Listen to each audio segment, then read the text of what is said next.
સુરતની કાપોદ્રા પોલીસને મળેલી હકીકતના આધારે નટરાજ ટ્રાવેલ્સની શ્રીજી સેલ્સમાં રેડ કરી ₹1.57 લાખની મત્તાની ડુપ્લિકેટ નિવિયા ક્રીમની 790 બોટલ કબજે કરી બે વેપારની પોલીસ સૂત્રો દ્વારા પ્રાપ્ત થતી વિગતો મુજબ કાપોદ્રા પોલીસને મળેલી હકીકતના આધારે આજે બપોરે સાગર રોડ BSNL ઓફિસની પાછળ સવીપરી સોસાયટી મકાન નંબર 11માં રેડ કરી ત્યાંથી ડુપ્લિકેટ નિવિયા ક્રીમની ₹1,11,440ની મત્તાની 560 બોટલ સાથે વિપુલ નરોત્તમભાઈ કાછડિયાને ઝડપી લીધો હતો.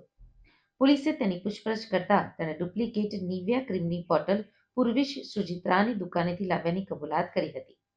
આથી પોલીસે વિપુલને સાથે રાખી કાપોદ્રા ચીકુવાડી નટરાજ ટ્રાવેલ્સની ઉપર દુકાન નંબર 22 શ્રીજી સેલ્સમાં રેડ કરી હતી.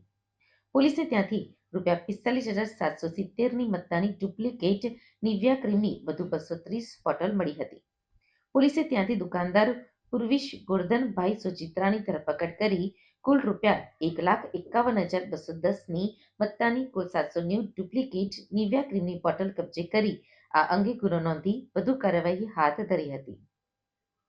પ્રાઇવેટ લિમિટેડ કંપનીના ઓથોરાઇઝ વ્યક્તિ દ્વારા નિયમાનુસારની મંજૂરી લઈ અને તે અંગેનો પોલીસ બંદોબસ્ત કાપોદ્રા પોલીસ સ્ટેશન પાસે માગતા અને કાપોદ્રા પોલીસ સ્ટેશનને એવી હકીકતની જાણ કરેલ કે તેઓના પોલીસ સ્ટેશન વિસ્તારમાં BSNL ઓફિસ પાછળ સાગર રોડ પર સર્વોપરી સોસાયટીમાં કેટલાક વ્યક્તિઓ નિવિયા કંપનીની અલગ અલગ બ્રાન્ડની વસ્તુઓ ડુપ્લિકેટ માર્કા હેઠળ વેચાણ કરી રહેલ છે.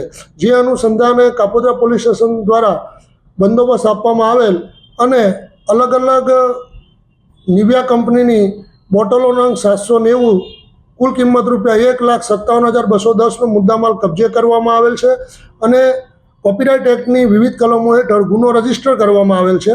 આ ગુના અન્વયે બે આરોપી વિપુલ નરોત્તમભાઈ કાછડિયા તથા પૂર્વેશ ગોરધનભાઈ સુજિત્રાઓની કાયદેસરની ધરપકડ કરવામાં આવેલ છે અને હાલ આ ગુનાની તપાસ PSI Shri L. Pandya Kapodra police સ્ટેશનનાઓ કરી રહેલ છે.